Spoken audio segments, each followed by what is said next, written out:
రెండవ నామానికి అర్థం శ్రీ మత్సింహాసనేశ్వరి అంటే ఈ సకల జగత్తునకు ఈశ్వరి, లోక జన రక్షిణి, సర్వపాప హారిణి, జగజ్జనని అయిన శ్రీ మాతకు సింహమే ఆసనము. ఈశ్వరి అనగా సర్వ మందును ఆధిపత్యము కలిగిన శక్తి స్వరూపిణి అని అర్థము.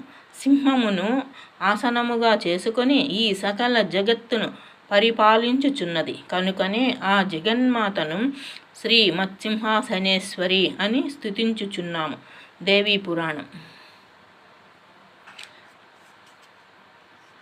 చిదగ్నికుండ సంభూత. నాలుగవ నామం చైతన్యమును అగ్ని కుండలము నుండి పుట్టినది. దేవి చైతన్యము అనగా కేవల బ్రహ్మము. ఆ బ్రహ్మమే అగ్ని కుండల స్వరూపముగా ఉండగా దాని నుండి పుట్టినటువంటిది ఈ స్వరూపము. జ్ఞాన స్వరూపము. అగ్ని అంధకారమును పారద్రోలుతుంది, తన యందు కూడినటువంటి పదార్థములను దహించి వేస్తుంది.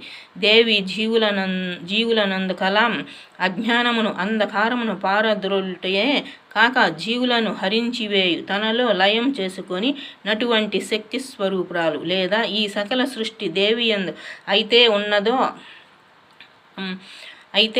ఉన్నదో అదే చైతన్యము. ఆ చైతన్యము అనేది అగ్ని నుండి పుట్టినది.